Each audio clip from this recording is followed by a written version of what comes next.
Hello friends, welcome to our channel. நம்ம இன்றைக்கி பர்ஃபெக்டான வாழைக்காய் பஜ்ஜி எப்படி செய்கிறதுன்னு பார்க்க போகிறோம். பஜ்ஜி செய்ய 2 வாழைக்காய் எடுத்து வச்சுருக்கேன். இது சின்ன சைஸ் வாழைக்கான்றதால நான் 2 எடுத்திருக்கேன். நீங்கள் பெரிய வாழைக்காவாக இருந்தால் 1 வாழைக்காய் போதும். வாழைக்காவை நல்லா வாஷ் பண்ணிவிட்டு இது போல் 2 சைடும் கட் பண்ணிவிட்டு தோல் சீவிக்கோங்க.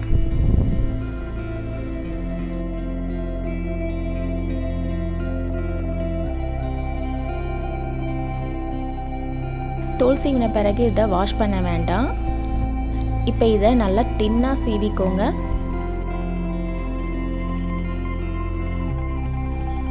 இது போல் சீவின பிறகு ஒரு பிளேட்டில் இதை தனித்தனியாக இது போல் எடுத்து வச்சுக்கோங்க.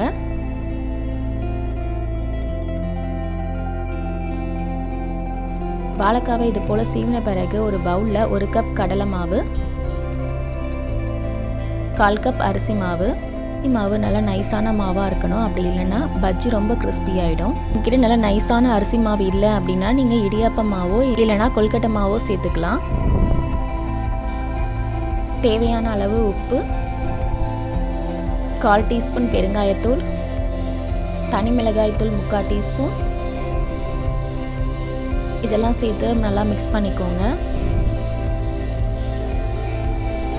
இதெல்லாம் சேர்த்து ஒரு வாட்டி மிக்ஸ் பண்ண பிறகு இதில் கொஞ்சம் கொஞ்சமாக தண்ணி சேர்த்து தோசை மாவு பதத்துக்கு மாவை நல்லா மிக்ஸ் பண்ணிக்கோங்க. இப்போ மாவு நல்லாவே மிக்ஸ் ஆகிடுச்சு. இதோட கன்சிஸ்டன்சி எப்படி இருக்கணும் அப்படின்னா ஒரு கரண்டியோ ஒரு டீஸ்பூனோ இது போல் டிப் பண்ணி பார்க்கும்போது சில்வர் கரண்டி தெரியாமல் இருக்கணும். மாவை நல்லா மிக்ஸ் பண்ண பிறகு இதில் 2 பிஞ்ச் ஆப்ப சோடா சேர்த்து நல்லா மிக்ஸ் பண்ணிக்கோங்க. ஆப்ப சோடா நம்ம லாஸ்ட்டாக தான் சேர்க்கணும், அப்படி இல்லைனா மாவு புளிச்சிடும். ஆப்ப சோடா சேர்த்து உடனே நம்ம பஜ்ஜி செய்ய ஆரம்பிச்சிடணும். இப்போ ஒரு பேனில் எண்ணெய் சேர்த்து எண்ணெய் சூடானதும் நம்ம ஸ்லைஸ் பண்ணி வச்சுருக்க பஜ்ஜை மாவில் டிப் பண்ணி எண்ணெயில் ஃப்ரை பண்ணி எடுத்துக்கலாம்.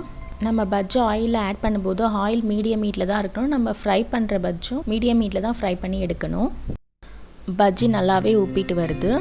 இது திருப்பி போட்டு மீடியம் ஃப்ளேமில் ஃப்ரை பண்ணி எடுத்துக்கோங்க. இது போல் லைட்டாக கலர் சேஞ்ச் ஆனதும் வெளியில் எடுத்துடுங்க. இப்போ நம்ம பஜ்ஜி ரெசிபி ரெடி ஆகிடுச்சு. இது தொட்டு சாப்பிட்ட சட்னி நம்ம எப்படி செய்கிறதுன்னு பார்க்கலாம். சட்னி செய்ய ஒரு சின்ன மிக்ஸி ஜாரில் 1/2 கப் துருவின தேங்காய், ஒரு சின்ன பீஸ் இஞ்சி, 1 பல் பூண்டு, 2 பச்சை மிளகாய், உடச்சக்கல்ல 1 டேபிள் ஸ்பூன், தேவையான அளவு உப்பு, இதெல்லாம் சேர்த்த பிறகு தண்ணி ஊற்றி நல்லா அரைச்சி எடுத்துக்கோங்க.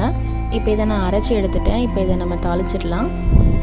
இப்போ நம்ம கோகனட் சட்னி ரெடி ஆகிடுச்சு. நம்ம கொத்தமல்லி சட்னி எப்படி செய்கிறதுன்னு பார்க்கலாம். இப்போ ஒரு சின்ன மிக்ஸி ஜாரில் 1/4 கப் தேங்காய், 1 டீஸ்பூன் உடச்ச கடலை, 4 பச்சை மிளகாய்,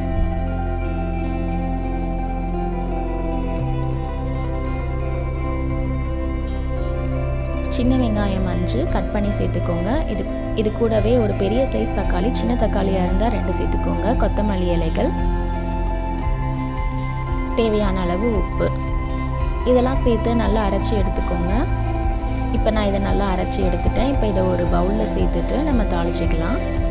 இப்போ நம்ம கொத்தமல்லி சட்னியும் ரெடி ஆகிடுச்சு, தேங்காய் சட்னியும் ரெடி ஆகிடுச்சு, பர்ஃபெக்டான பஜ்ஜும் ரெடி ஆகிடுச்சு. இந்த ரெசிபியை நீங்களும் ட்ரை பண்ணி பாருங்கள். ட்ரை பண்ணி பார்த்துட்டு எப்படி இருந்துச்சுன்னு கமெண்ட் பண்ணுங்கள். மறக்காமல் சப்ஸ்கிரைப் பண்ணுங்கள். தேங்க்ஸ்.